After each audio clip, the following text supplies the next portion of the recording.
Dear Mr. Stew, I set a rule for my child about screen time, but when I enforced it, I felt awful, like I was being too strict. How can I set boundaries without feeling like a bad parent? Great question. And let me say a couple things before I answer your question directly. First off, parents are doing the best they know how to do. So you will look back on things as a parent and you'll say, man, I should have done that differently. But as you learn, grow, and if you feel like you need to go back and apologize, go back and apologize. I don't know exactly what boundary you set with screen time or how you enforced it, but if you feel like after checking out this video that you need to go back and apologize to your child, do that. That shows them that we as adults are willing to admit when we make mistakes, and it teaches them what to do when they make mistakes. But let's jump into the specifics about your question. Setting boundaries without feeling like you are a bad parent. Boundaries are so important. They are limits that really help children to understand what is safe, what is not safe, what is acceptable, and what is not acceptable. So just know that setting boundaries is a sign that you love your child. And if there are no boundaries at all, that is not a sign that you are doing your best to love and protect your child. So just keep that in mind, that it is something that you are doing to help your child, support your child, and love them, to enforce these boundaries. When it comes to screen time, there's some pretty staggering statistics. The American Academy of Pediatrics actually put out some guidelines on screen time.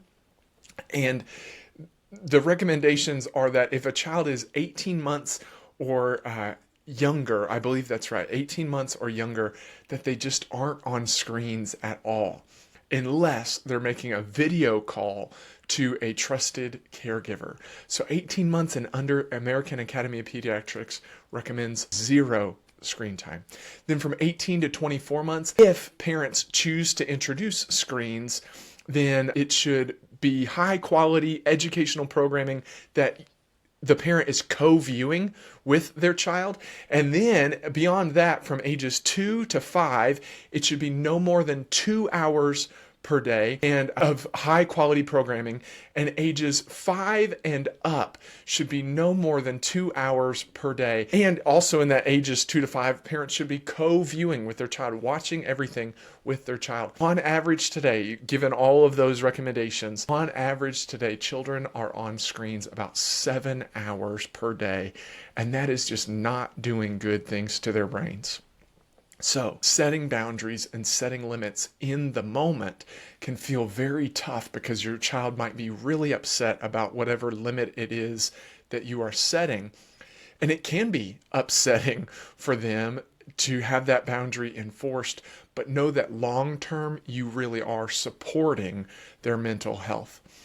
Now, as you know that these boundaries are so important, and as you know that there are some things you have got to limit with your child and boundaries that you have to set, there are some ways that you can hold those boundaries while still being kind and supportive with your child. It's not about yelling and screaming about the boundary and punishing them in huge ways when they don't follow or accept the boundary, especially immediately. But one of the best things you can do is have a conversation with your child about why the boundary is important.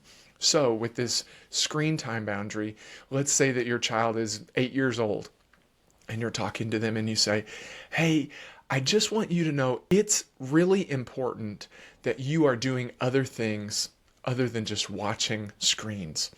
There's lots of stuff going on in your brain, and when you're on a screen for too long, it can just mess with some of the things that your brain is trying to learn and do, and some of the ways that your brain can grow. So I'm going to be limiting how much time you can be on a screen each day, but it's not because I don't want you to be on screens. It's because that's going to be really important. Now, then you say, okay, so what do you think about that? And let them talk back. Let them share their thoughts about screens. Let them ask questions. Make sure that there are good reasons for the boundaries that you're setting. And then you can have those conversations with your child, and you can hold those boundaries in a way that is collaborative rather than just forcing all these things on them without them even understanding why it's so important.